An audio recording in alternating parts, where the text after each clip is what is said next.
Assalamualaikum warahmatullahi wabarakatuh. Alhamdulillah wassalatu wassalamu ala rasulillah wa ala alihi wa ashabihi wa mawala amma ba'd. Saudara kaum muslimin yang dimuliakan Allah subhanahu wa ta'ala, kita lanjutkan kajian kita tentang belajar karakter dari para nabi yang ditulis dari buku Belajar Karakter dari Para Nabi. Sekarang kita lanjutkan bahasan tentang belajar karakter dari Nabi Idris alaihi salam. Apa itu? Poin yang ketiga, yaitu tunduk kepada ayat-ayat Allah. Allah subhanahu wa ta'ala menurunkan wahyu, menurunkan ayat kepada Nabi. Maka para Nabi tunduk kepada ayat-ayat itu. Apa yang diperintah, dilaksanakan, apa yang dilarang, ditinggalkan. Itu namanya tunduk taat kepada ketentuan Allah subhanahu wa ta'ala yang tertuang di dalam wahyu.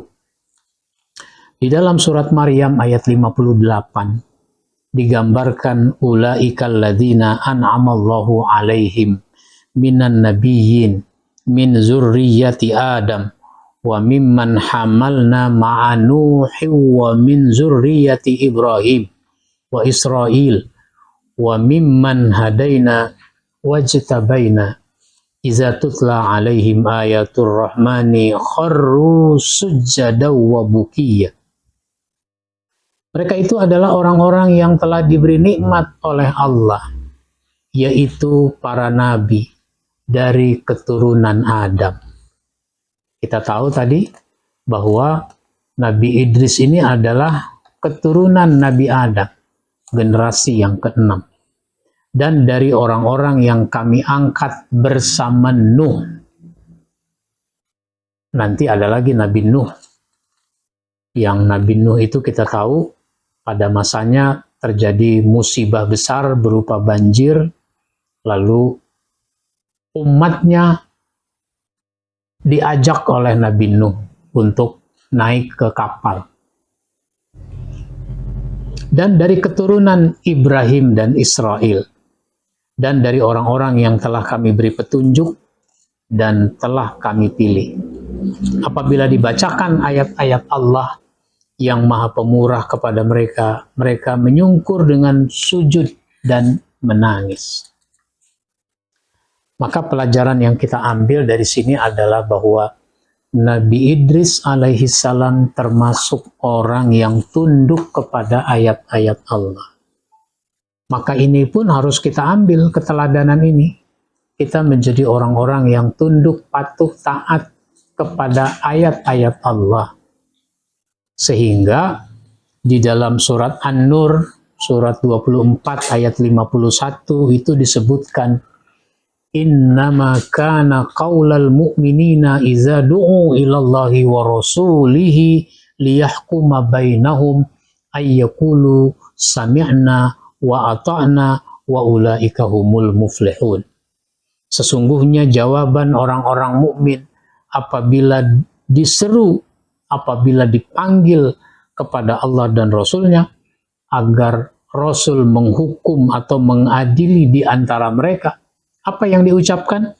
Kami mendengar, kami patuh, kami taat. Itulah orang-orang yang beruntung. Oleh karenanya, kita singkirkan hawa nafsu. Karena hawa nafsu kadang-kadang membuat kita jadi menolak ayat-ayat Allah. Apa yang Allah tentukan tidak mau kita terima. Kenapa? Bertentangan dengan hawa nafsu kita.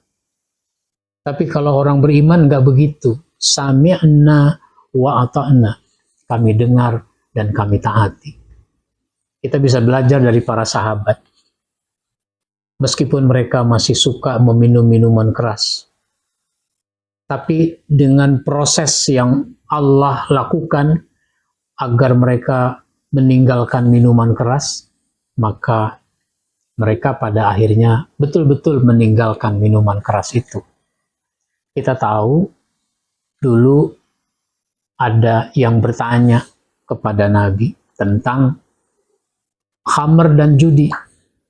Yas'alunaka 'anil khamri wal maisir mereka bertanya padamu tentang khamr dan judi. Kul, katakan, Nabi disuruh mengatakan, kul fihima ismun kabir. Pada keduanya itu ada dosa yang besar. Wa manafi'u linnas. Meskipun ada manfaatnya bagi manusia. Kalau manusia dikatakan nggak ada manfaatnya, mereka tersinggung, mereka marah. Sebab apa? Mereka merasakan ada manfaat. Manfaat apa? Ya ada minuman keras, berarti kalau bahasa sekarang ada pabriknya. Ada pabriknya berarti ada lapangan kerja. Banyak orang bisa bekerja di situ. Rentetannya banyak dalam konteks keuntungan duniawi. Nah, itu baru pada tahap pemikiran. Orang diberi pengertian. Allah akui ada manfaat, tapi dosanya jauh lebih besar daripada manfaat. Sesudah itu, turun ayat yang berikut, merespon satu kejadian. Kejadian apa? Seorang sahabat sholat, cuma dalam keadaan mabuk. Lalu, bacanya jadi ngaco. Yang dibaca, Qul ya ayyuhal kafirun, la a'budu ma ta'budun, dan seterusnya. Cuma karena mabuk, dia nggak ngerti apa yang dia ucapkan sendiri di dalam bacaan itu. Bahkan ada huruf yang tidak dibaca. La a'budu ma ta'budun, itu la-nya dibuang, tidak dibaca. Sehingga menjadi a'budu ma ta'budun. Aku menyembah apa yang kamu sembah.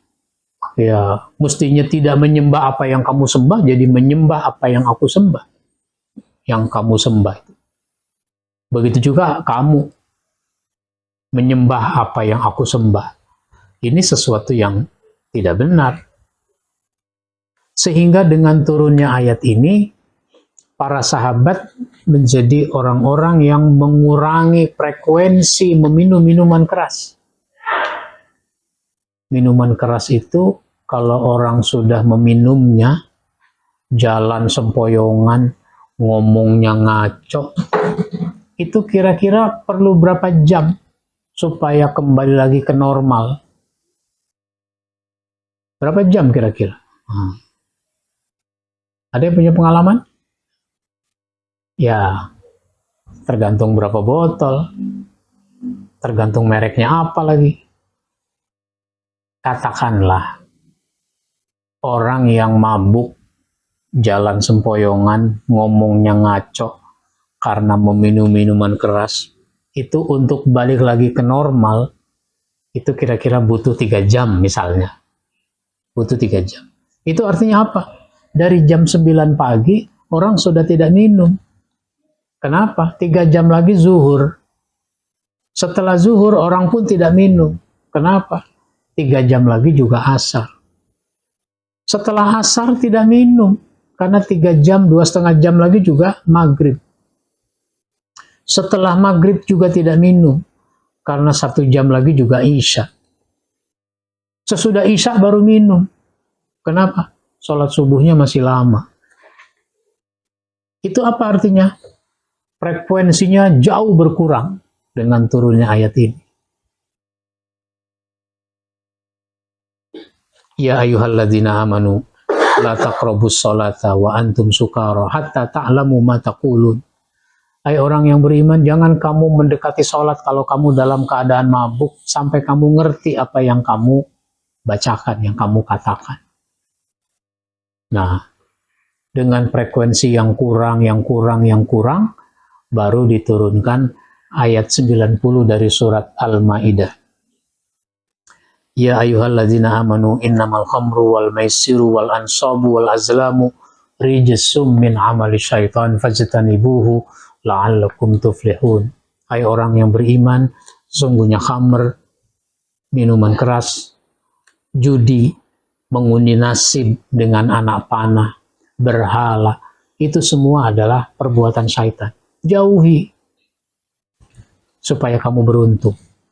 Maka sesudah turun ayat ini, para sahabat itu membuang minuman keras yang ada di rumah mereka masing-masing. Sehingga jalan-jalan di kota Madinah jadi becek karena minuman keras itu dibuang. Ini sebuah contoh tentang ketaatan, ketundukan, kepatuhan kepada ayat-ayat Allah. Begitulah Nabi Idris alaihissalam sudah mencontohkan pada kita bagaimana beliau menunjukkan ketundukan dan kepatuhan kepada Allah Subhanahu wa Ta'ala. Ini yang kita bahas. Insya Allah kita sambung pada episode berikutnya. Wabillahi taufiq wal hidayah. Assalamualaikum warahmatullahi wabarakatuh.